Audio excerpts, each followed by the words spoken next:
Hi everyone, it's Andrew here, as you can undoubtedly tell, and we're here to have a little update on this.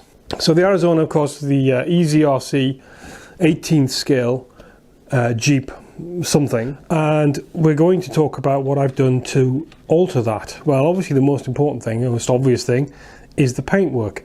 So it has had a coat of petrol blue paint, and this is the petrol blue I used on the Kyosho Outlaw racing stripes, which I really liked. I had loads left, so I figured I'd put it on this. Now, obviously, being a Lexan paint, is that polycarbonate? Whatever, but the type of paint you'd buy for Lexan, I've put it on the outside of a hard body.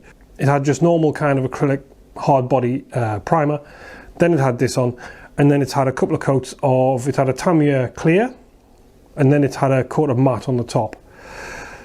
And they've all gone on fine. The blue just took maybe a little while to go off. It was a little bit soft for some time, but it worked, you know. So far, anyway, nothing bad's happened. I've done a black roof and you know, kind of detachable section, as you might say, and I've had to do a black bonnet because my daughter knocked it off the work table and it landed on the corner of the bonnet and pushed the bonnet into the body shell, which ripped all the paint off that strip down here. So I had to go. I couldn't hide that. I did run out of blue paint as well. So black bonnet it is to match the roof. You can see the black bonnet on there. As I say, this edge was kind of destroyed as the bonnet was pushed into the past this wing. It's not quite the same black as the top, because I don't know, and so it's all kind of a bit peaked on. One of the coats of lacquer, the gloss coat of lacquer, ran a little bit down. He had never used Tamiya clear before, so I wasn't expecting, I didn't quite know what the paint flow was going to be like. As it turns out, a bit too much really. So it's got a couple of runs that I've tried to file off, tried to sand off and recoat with some, but it didn't really work out. So in the end, I've just put some Eagle decals I had on the back of the door. Probably the last place you'd actually see decals in real life. So yeah, a bit of a bodge job. I'm trying not to lose too much time and effort. You know, it's an 18th scale truck. I've got my Range Rover, right? So this is kind of just a little bit of a distraction. But what I have done is strip it all down, strip the shell down for all of this. I've added, since then, door handles back on, mirrors, lights, and so on. So I'm kind of in the process of sort of reassembling the whole model. The interior is the main attraction here. So if I just take the shell off, get the chassis out the way, I'll come back to that in a minute. Now, the main thing about the shell, obviously it's a hard body, as you no doubt you've gathered. Take the bonnet off so it doesn't fall off again. I've tried to put in here an interior from it's an RC4WD drive D90 Gelande interior, 18th scale. And it looks pretty decent, I've got to say. I haven't got the dashboard in, but the seats are in. It is only a two-seater arrangement, so there's a kind of tray. Let's get this apart and you can have a little look.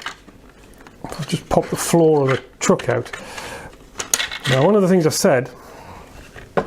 great things I said about this Eazy-RC truck is that you do get this entire floor,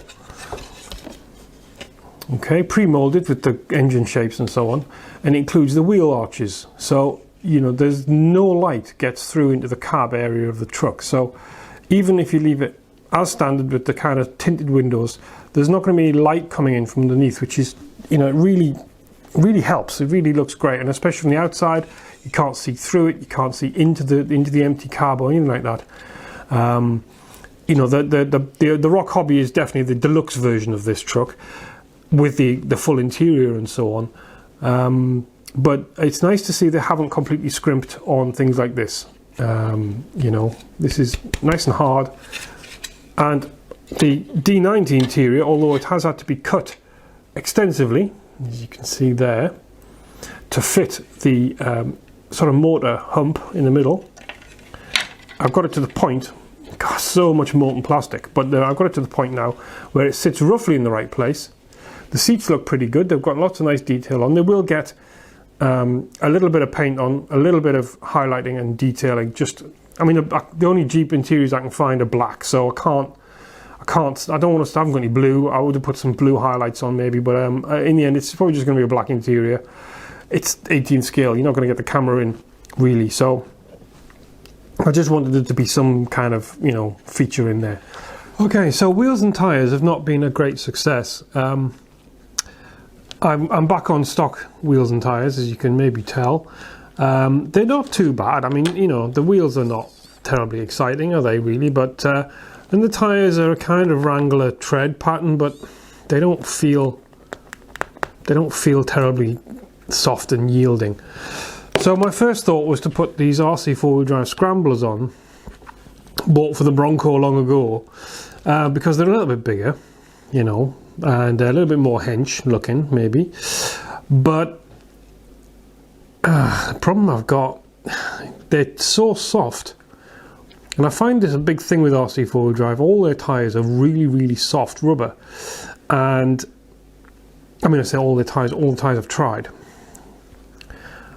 and I can't get them to mount on any of the 1-inch rims I've got. I bought some rims, especially some lovely Trail 1-inch beadlocks, alloy, nice and heavy, beautiful things, absolutely beautiful things. Can I get them to mount? Can I heck? Now the Trails are quite skinny as far as rims go. Even 1-inch rims, they're pretty skinny, and the offset's all wrong anyway, because it pulls the wheel right in and rubs on the steering gubbins. So sadly, the Trails are not going to see the light of day, or likely as not, on this rig at least. So I've ordered some in Injora, I-N-J-O-R-A. I've ordered some wheels and tyres from them, so hopefully they'll be grippier than these and fit better than those. So I'm just going to have some nice swanky orange rims to match the blue, yeah, to offset the blue nicely. So they're on their way, and you'll see it with them on. So for now, it's back on its standard wheels and tyres, which is, you know, it'll do for now. Keeps the chassis off the ground. Now, in terms of the chassis itself, well, I have to say it's okay. You know, visually, it looks okay. It's got everything it's going to need, I guess. I thought the motor and gearbox was going to be a little bit weedy, but it actually runs fine. I did try replacing the stock ESC with some alternative ESCs that I've got. No, obviously, nothing will fit in the motor cavity here that I've got anyway. Nothing would then fit in the ESC bay, and all the cables are different, and the little servo plug's got a different servo on the end of it. I tried swapping the servo out, but then I can't get the servo horn to fit any other type of servo. I've just had everything I've tried to replace has just not worked. So I've gone entirely back to stock again with it. It does run fine, I have to say. There's no great, you know, problem with how it runs. I just fancied something a little bit more well, compatible, you know, so that when a servo breaks, I can put another spare mini servo in. I can't at the moment because it's got this kind of weird, you know, it's got this kind of white plug on the end. It doesn't have a normal servo plug. So it's just little things like that which don't really lend themselves to being terribly, you know, helpful. But as a chassis, it runs fine. I have powered it up, I have run it around the house, and I am happy with how it performs. It is, I think, the Roc Hobby.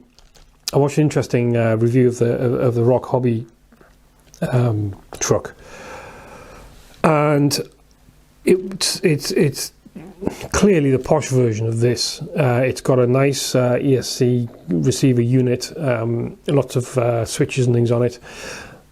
It appears, and it apparently drives really nicely. Dual phase, two-phase throttle type thing. It's got some kind of fancy trickery on it. This one doesn't have any of that, but I'm getting the feeling after running this that maybe this is the bare bones at least. So it has the subtlety. It has a nice crawl. It doesn't appear to jerk and snatch like the Panda Hobby did straight out of the box. So yeah, I'm actually happy to run it as it stands. I'm a little concerned about the links. you can see the chassis kind of goes from side to side because the links just aren't terribly well. Do you know what I mean? So there's not a great deal of stiffness in the links. They're all just kind of a bit slack plastic bits. Compared to the Panda Hobby, this chassis really looks cheap and nasty. But how does it perform is the real question, so we won't find that out until it's done and on the trails. I can't really make too many comparisons right now. But it's been an interesting little exercise, seeing the strengths and weaknesses, the differences. Certainly what I would really love is the Jeep hardbody shell on the Panda Hobby chassis. That would be the icing on the cake, but different wheelbases, not going to happen. So yeah, I've got some new shocks coming.